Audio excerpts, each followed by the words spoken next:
Welcome to the Mothman in the Bible Belt podcast with your host, Buck Fantastic.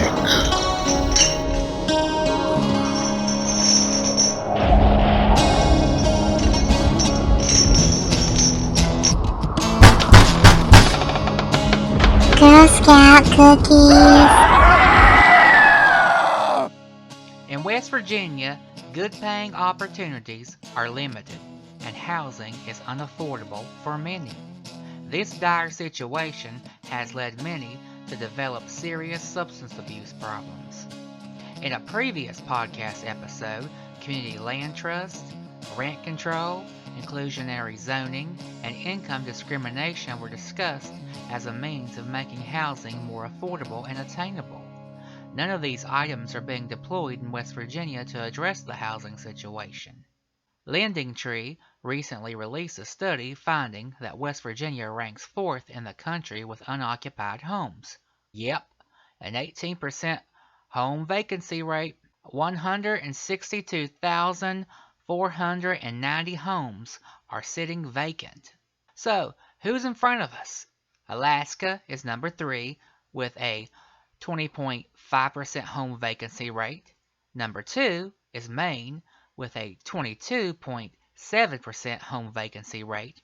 And Vermont, home of Senator Bernie Sanders, ranks number 1 with a 22.9% home vacancy rate. According to HUD's 2020 point in time count, 1,341 West Virginia adults experienced homelessness. The West Virginia Department of Education reports that 9,508 West Virginia students were homeless during the 2021 school year. With all the vacant homes in West Virginia, we might just have to bring Poor People's Army Sherry Honkala to the state to teach the homeless how to effectively take over unoccupied homes. On this episode of the Mothman in the Bible Belt podcast, I have Sarah Fox. She endured being in the foster care system as a youth and found herself homeless as an adult. Like many West Virginians, Sarah has had her share of slumlords. Sarah educates the public on self-injury awareness and has volunteered for numerous nonprofits in West Virginia. Sarah is going to share her story of survival and perseverance and how she thinks the system can work best for people in her situation. Join me, your host, Buck Fantastic, for another exciting episode of the Mothman in the Bible Belt podcast. Because 6,574 West Virginia children are currently in the foster care system, and many have no plan B in life once they become adults. Sarah, you had quite a life. You've been open about being someone that was in state's custody as a child and experiencing homelessness and a wide array of slumlords as an adult. How did you pull through all that? I don't know, and I swear I'm feeling very conflicted right now, thinking I just want to withdraw and that I just have to be strong and self-sufficient and self-reliant, and I swear I just don't want to be told anymore about my resiliency right now, or I hate the necessity of being resilient or dealing with situations and the questioning supports or lack of supports, particularly with the professional supports and the lack of continuous care. Were there a lot of services available to you upon turning 18? If there were, I'm sure I didn't know about them. I believe I had, I'm not sure if that's one of my regrets. I had inadvertently signed myself out of foster care instead of in or continuing to stay in foster care. So I guess I turned 18 at a treatment center in South Carolina and was suddenly on my own, or I'm sure I lacked whatever services that any transitions or any services that there should be. Definitely didn't know of any services. My sister, I guess, was the payee of a trust that I guess was put in my name while I was in DHHR, or a trust fund that I happened to have, and that's how I paid my bills with my first apartment. You hear a lot about young people who are in the system who turn 18, and upon turning 18, some find themselves on the street. Their foster parents don't want to take care of them. And a lot of people don't know that currently, if you stay in foster care beyond your 18th year, you can get a bunch of services. I was just curious if you opted into those services. I mean, I know in West I Virginia they have services. I unfortunately, I guess, was not given enough information to make the right decisions. I was discharged from the treatment center in South Carolina to my biological family. So even though my biological mother wasn't able to visit me while I was at the treatment center due to, whatever the proper procedures are, I was discharged to my mother and my grandmother. I guess that was a little difficult living with my grandmother, who I haven't seen for years. So then I guess I moved in with my aunt. And then I did the one taboo thing or something she couldn't deal with, and was taken to DHR and then to Mason County Homeless Shelter. That's horrible. So that was the So first time you became homeless? that was the first time I was at a homeless shelter. So before then, I guess I was with friends and family, or depends upon one's definition of homeless. Growing up, I was in foster care, emergency shelters, and countless psychiatric hospitalizations. How many times would you say you've been homeless total? It depends upon the definition, probably. Well, HUD's definition previously, before a few years back, was it included couch surfing. Now you can't be couch surfing. You have to be literally in a homeless shelter, or you have to literally be on the street. So let's see, there were the various emergency shelters as a teenager, however that fits the definition. That's homelessness. And, between between placements. Then I guess there was friends and family, which I'm unsure if that would be under your couch surfing definition. And then there was Mason County Homeless Shelter. Then in 2005 at Sojourners, and then more recent, Mason County Homeless Shelter again, because I guess I had difficulty in the live environment that I was in, and so I guess decided I'd rather be at a homeless shelter than in that environment, even if it's the people that one's living with. If one's living environment becomes unsuitable in any way, shape, or form, there isn't really, very many good options of where to go. Were you in a group home? Yes. It was called a quote-unquote independent group home. So I was living with other people. However, there was no staff on site.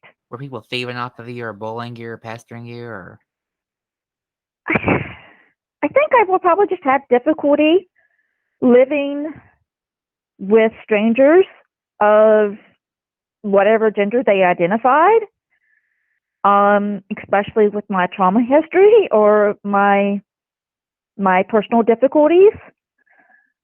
So at some point in time, that particular living situation became unmanageable for me. I had difficulty with the unpredictability of when, staff might be present, or difficulty in general of living with other people.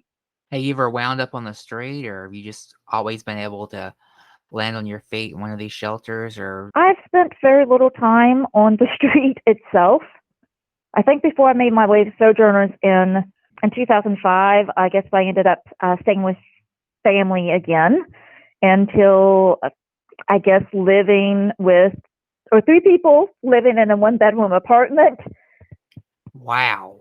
Kind of became a little unmanageable, or whatever had occurred. I kind of got into a fight with my brother's fiance, and spent some time on suicide watch at Western Regional Jail, and then found my way at Huntington City Mission, where I was told of all things that I couldn't do and didn't think I was given a proper orientation.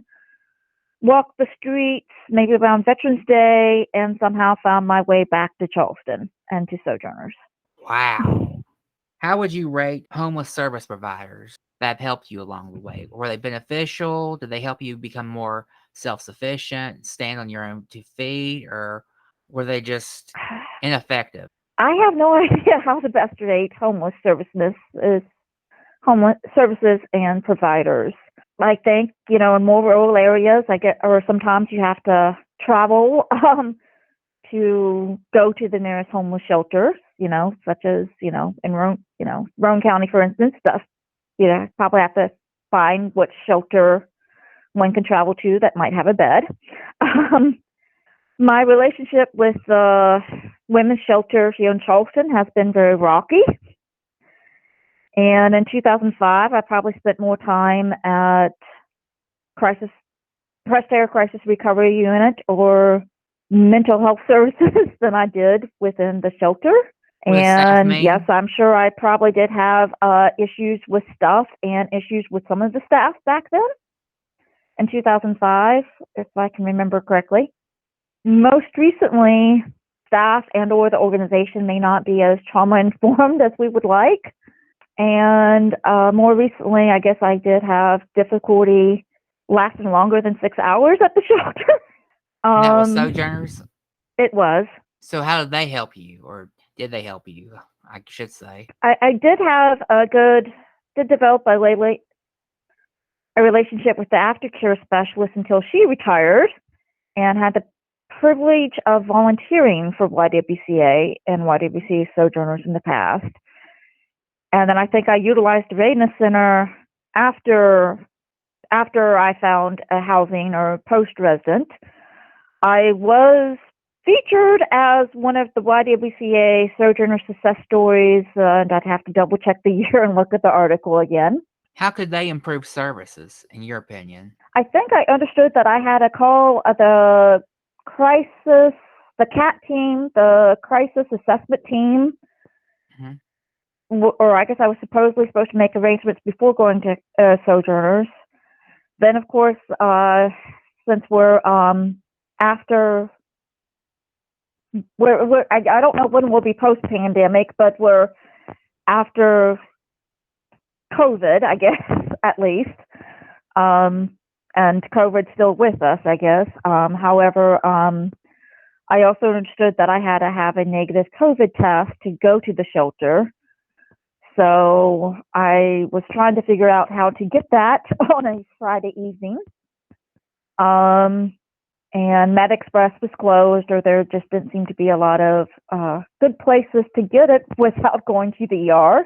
And then once I finally found my way there, I just kind of experienced just being, I guess, yelled at, or maybe they just weren't trauma informed, or maybe it would be nice if there was like a on-the-call crisis specialist. On-call crisis specialist, or somebody available to assist the person in a more trauma-informed, understanding manner than to just. I think I was just being told things, and I'm like, yeah, here's your paperwork, but if you would just look a little more into this, watch the paperwork, what you're looking for should be there somewhere. But I was just kept on being asked questions, or asked to produce something that I thought I always gave them. How did you wind up at Sojourners? When I left the group home from the Mason County Homeless Shelter, I guess there was the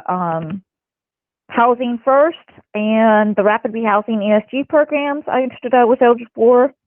Mm-hmm. And through the rapid rehousing ESG program, I had assistance of paying my first month's rent and the deposit of the new rental once I found it. And they also assisted in paying my rent for a time. I think the goal was for me to get back onto HUD, or Section 8 Housing Choice Voucher, which I had to give up the Housing Choice Voucher to live in the quote-unquote independent group home, which was a EPRAC rental assistance project. I was financially stressed around May, and I think was feeling very defeated or questioning whether I fit the income criteria for Section 8, also known as HUD. Because I guess the housing coordinator was suddenly asking about my income and then said if I made a certain amount of income, what was it, $1,250, that I made too much and would not be eligible for HUD. So I dealt with a lot of stress, failed to open the letters, and failed to make the choice between work and housing, or failed to go to any of the 3 orientations that were, I guess, I'm unsure how much notification I was given, and each orientation was on, I think, the same day, same time, and 7 days apart from each other.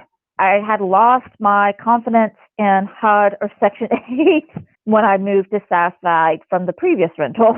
Do you have a slumlord? I don't know. I mean, other people did call him a slumlord. I did rent from him from 2006, or I signed the lease in December 2005. So I guess about 2006 to when I moved out in 2019. However, I did complain about the fact that the carpet was so threadbare that I couldn't vacuum it. I guess I had various complaints, and unfortunately, it passed Section 8. Or the Charleston Canal Housing Authority's inspections, and I understood that there was nobody could tell him to provide, new flooring or carpeting that was probably a bit worn when I moved in and was threadbare after, I guess, 15 years of wear and tear. I complained about the rotting wood around the windows and whatever my various complaints were. So I think there were suggestions as far as the last inspection for Charleston Canal Housing Authority. However, it was passed. So, the landlord didn't think that there was anything they had to do. I didn't understand why I was labeled quote unquote nitpicky. So back to my more recent experience. So in May, I began paying $500 rent myself, plus all utilities. That apartment that I found on Craigslist seemed like a bait and switch. After I moved in on November 7th, I discovered that the kitchen sink leaked from the drain. I discovered that the oven didn't work. I discovered that outlets didn't work. And I have a litany of complaints about that apartment or living situation. I find, of course, that habitability and decent can be subjective. Did Covenant House hook you up with that apartment, or did you found it yourself, but they didn't even did they even inspect it before you moved in? I found it myself, as I guess is the typical way. The Rapid Rehousing ESG coordinator was with me when I did the lease signing and did that perfunctory, I guess there was a perfunctory move-in inspection, perfunctory walkthrough. I guess it probably was not truly inspected, or it was I'm sure that was a rush and a perfunctory walkthrough or inspection. It was through that program that the initial rental assistance was provided. So your outlets aren't working, your oven's not working, you have a drip in your sink basin. December 26th, my pipes froze, and it seemed that the landlady blamed me because I wasn't trickling my water. I don't think the pipes froze, and I don't think the problem was in my apartment, though. Did Canal Valley Collective help you? When I hit crisis mode of that living environment, I understood that once I was being evicted or had my quote-unquote letter of eviction, then maybe I was eligible for services, I guess, through various organizations. I understood when I talked to people at Canal Valley Collective that the most they can do is refer me to the homeless shelter or do an assessment. Or But I'm unsure. they actually expected you to go to the shelter, leave your unit, go to the shelter, stay at the shelter, instead of taking some sort of preventive measure to keep you from having to go to the shelter to begin with? The furnace went out September 23rd. Um, it's possible to have that unit, or a lot of things probably should have been replaced, or maybe they shouldn't have rented it to begin with. But the furnace went out September 23rd, and whatever the promises were, or texts about them fixing it. Anyhow, on November 5th, I had through communication with the city engineer, understood that if the apartment couldn't be heated to 68 degrees, that it can be declared unfit for occupancy. And so at that point in time, I just thought, or at around a certain point in time, I started considering the homeless shelter and thinking I'd be warm at least at night or at some point in time. And then, especially, I think I was influenced by, I guess, the communication with the city engineer. And so when I had contacted Covenant Kanawha Collective in November, yes, I understood that basically, I guess, yes, the homeless shelter and assessment was about what they could offer me. Many of the units around here don't come with many or any utilities. Most units I've seen in the paper are above $700 for just a one-bedroom apartment. Is this doable for someone like yourself? When I was looking for the apartment in October of 2020 from Mason County Homeless Shelter, and when that housing coordinator informed me of the HUD market rates, and also informed me that that's with utilities included, there's no way. And then trying to make also 30% or even 40% of my income, there's no way that I, or I think a friend that I have that's disabled, can rent, I guess, what one might think of as a decent apartment. The average, as far as the $600 apartment that or more with utilities, that's more average, easier to find. Yeah, I can't afford that. I'm unsure if that would even be within their 30 to 40% of my income. It's a lot of people's problems, Do you qualify for one of those Habitat for Humanity homes? Unfortunately, at this point in time, I do not qualify for Habitat for Humanity because in addition to one sweat equity, or they do not, Habitat for Humanity homes are not given away. One must be within a certain income limit. So in addition to making being poor enough to qualify, one also has to have enough income to be able to buy the Habitat home and to make the mortgage payment. And then, of course, when it comes to HUD funding, maybe even with property ownership, I guess they still want one to be within 30% of one's income, which is very difficult. So if I'm not sure if whether we estimate my mortgage might be like 580 something, and then that puts me under the 30% debt to income ratio, or over the 30% income to debt ratio. So on currently with my current income, I'm currently still too poor for Habitat for Humanity. Ideally, would you like to have your own home? Some people advise against all the responsibilities that come with property ownership. Property ownership would give me, I guess, more of a locus of control that I so much desire, while making the repairs or the property maintenance would be my responsibility.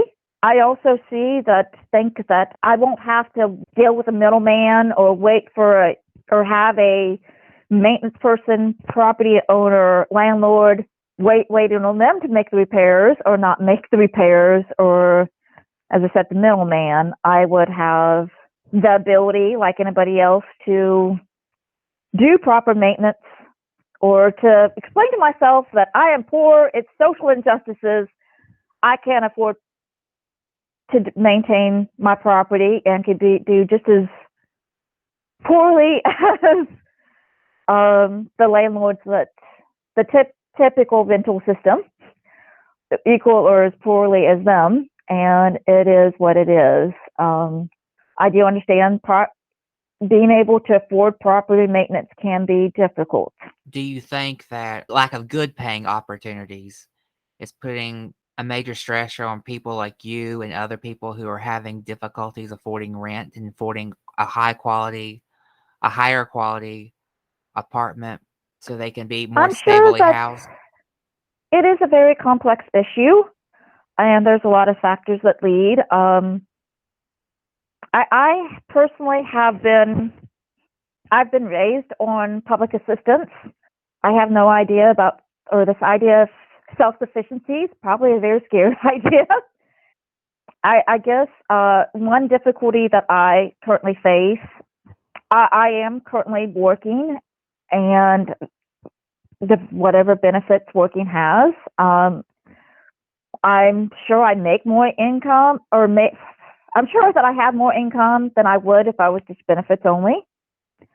It is very tempting to be benefits only because even if my income would be less, it'd probably be more secure or less variable. How could you better flourish if these government programs were changed? How would you change them to make them work better for people in situations like yourself?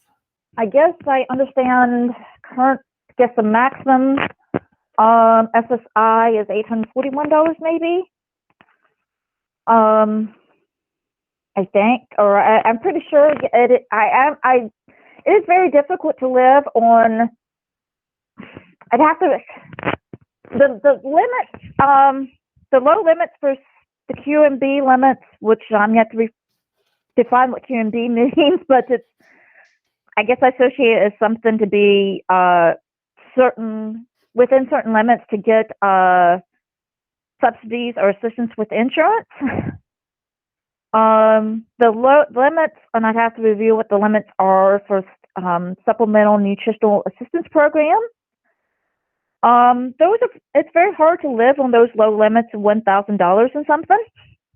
Before the pandemic and any increases due to pandemic and whatever changes they made, or what was their 25% increase to the SNAP program or whatever, with my unearned and earned income, I think for the longest time I received like $15 to $16, so less than 50 cents per day, as far as SNAP benefits go. And then, of course, working, I also have a lot of reviews and a lot of constant reviews, and then some of those reviews require me to be there in person or take time off work, or I continue to say that I'm confused about whether I should be ready at a beck's call and moment's notice, or whether I'm supposed to be contributing to society and working. So how do we help young people who are in state's custody not wind up in a situation like yours, Sarah? It is my personal opinion that I question whether reorganizing structure or restructuring DHHR is the solution of itself. And I'm sure there's a lot to learn or consider. I don't know how in touch I am with the foster care system at this moment, or what people currently within the foster care system, foster parents and wards of the state, are currently experiencing. I had aged out at age 18. I guess sometime around 2002. Did write a paper about my experience of aging out of the system back in college, or essay, and I'm sure I wrote an essay about my beliefs in peer support, or that there's probably other ways instead of, I guess, involuntary treatment or assisted outpatient treatment, or the more options in a continuum of care would definitely help. I really think it would be great that anybody who wants support can have support. You know, a continuum of paraprofessionals or a continuum of professional supports, instead of just relying upon one's resiliency, one's own skills, and testing natural supports. So I know that I have voiced, I guess, my desire for wraparound services. However, I think I'm often told that I'm not that level of need or level of care. And of course, there's a lack of continuum services. If I, it's difficult to find a good services coordinator. If I can find a services coordinator, or a quote-unquote case manager, it's probably the referral case management, limited case management, probably a high turnover rate. Many young people in the foster care system in West Virginia and all across the country will experience homelessness and poverty once they turn 18. Policymakers need to do more for these young people so they won't have to struggle once they exit the system. It's not these young people's fault they're in the predicament they're in to begin with. I want to thank my special guest, Sarah Fox, for sharing her story with us. I hope it provides insight into what happens when we allow young people to fall through the cracks of society. And I hope policymakers that listen to this podcast episode move quickly on reforms to help foster care children and to make housing more affordable and accessible to all. For Mothman in the Bible Belt podcast outlet updates, guest bios, and direct links to social media, please visit mothmaninthebiblebelt.com. Thanks for listening.